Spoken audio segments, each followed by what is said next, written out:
This is 5 Live. It's 9:41, and let's welcome David in Blandford and Tariq in Mill Hill and Geraldine in Victoria and Catherine in Swindon. Good morning, all. Good morning. I don't know about you, but I'm exhausted. And Salma Yaqub joins us, leader of the Respect Party, councillor for Birmingham Sparkbrook Ward. Good morning. Good morning. I follow you on Twitter. I wish you'd tweet more. You're an irregular tweeter. I know, I know, so get tweeting. Anyway, good to talk to you. This contention that the EDL is fueling extremism in Muslim communities, do you believe it? Well, I certainly can believe that part of their aim is to cause division. It's about ratcheting up hatred in the wider community against Muslims. But of course, when you have any kind of polarisation, you see the other extreme as well. I very much see the EDL similar to people like Anjan Chowdhury, who, while they claim to defend one community against others, are actually have more in common with each other. So I think the EDL and the Islamic extremists have more in common with each other than the rest of us. Yeah, I'm not on yet. I'm not on yet. Who's not on yet? Sorry, just talking to someone. Who was that? Is that Catherine or Geraldine? Catherine. Catherine, you're on now. No, what that lady's just said is I didn't catch it actually because I was trying to get away from the washing machine. One extremism, Salma, just to paraphrase, one extremism fuels another, and there are so many similarities in the hatred of, for example, the EDL and Al-Mujahiroon, you know. Oh yes, absolutely. And I think the West Midlands Police put that statement out is not helpful, and actually it shows they've lost the plot because it's going to cause more problems. And I mean, I live down in Wiltshire in a village. I mean, I feel as if I'm listening about another country because I read the newspapers, but I don't see all about this going on at all. But one thing I will say, I think the leaders in the mosques, if they came out and denounced a lot of the things that the Muslims did, like burning the poppies and stuff like that, I think it would help. But personally, I think they're too frightened of their own congregations, or the extreme members, perhaps, of their congregation. Summer, is there a Khalid was talking about this earlier. But is there a generational cultural problem with some elders of some communities? I'd just like to put something very clear, because Catherine from Wiltshire, bless her, has made some very wrong assumptions. The fact that people from the community condemn extremists is well established. I mean, I myself have organised... Yeah, but we don't... No, hang on, you never see... Hang on, madam. You never, ever see a statement in the national press condemning it. Well, they might say something locally, but they keep their heads down. Down, because they're frightened. Well, maybe it's a media's point for not listening to reasonable voices enough. Exactly, because it doesn't make interesting listening. Well, why don't they go down to Parliament and make a statement? Can I just say, we have made numerous national press statements. We've had 40,000 march saying not in our name. We've had all of these things going on. These people are isolated from within the community, and yet time and time again we hear you guys do not condemn them. It's simply not true. We can't be held responsible. Well, can you make yourself a bit more vocal? Well, listen. Well, you let her. Yes, but I mean, she's one person. She's not the leader of a mosque. No, we had Khalid earlier on as well. She's not the leader of a mosque. I just said thousands of us have They're not leaders of mosques, though, are you? You and Khalid are not leaders of mosques. She's not leader of a mosque because she's a woman.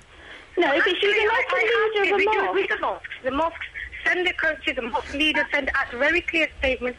So it's simply not true. Tariq has a point. Allowed in the mosque. Salma, yeah, Tariq has a point, I think, which we would... Is he a leader of a mosque? David, I'll bring you in a minute, but I don't think you're a leader of a mosque. Tariq, on you go.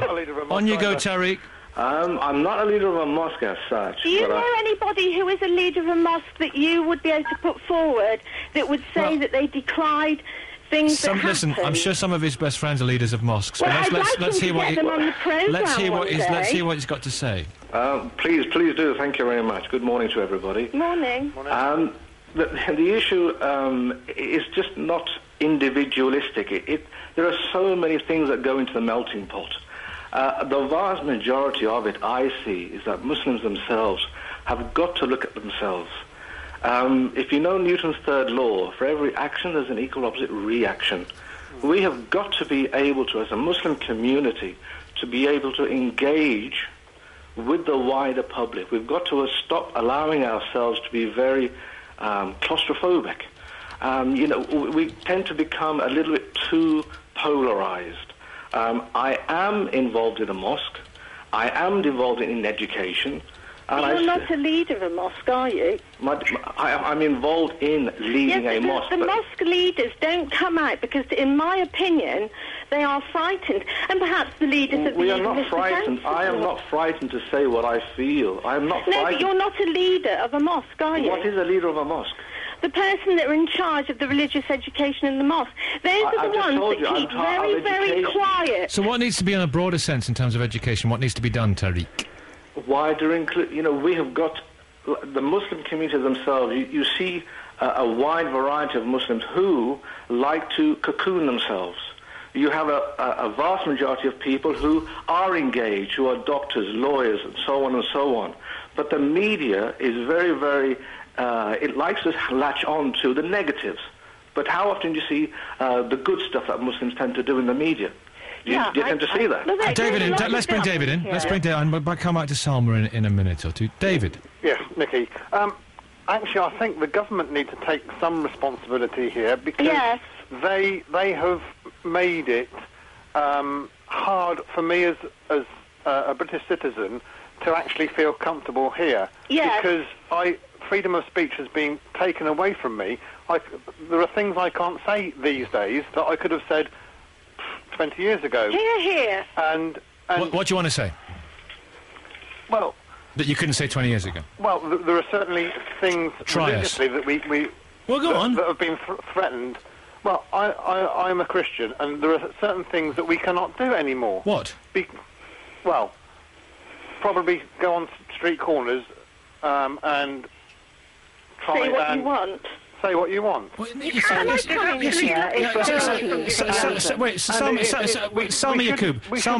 Yaqub, let's bring Salma back in here.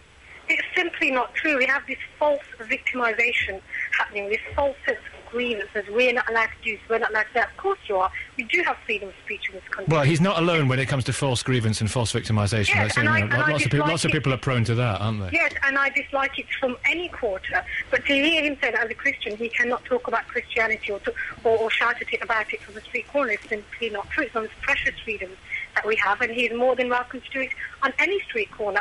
I'd be very shocked if he was stopped, and I'd be the first person to come and defend his right to do that. So Good for you. I simply don't see that as an issue. Well, David, clear? I'm intrigued. What can you not say?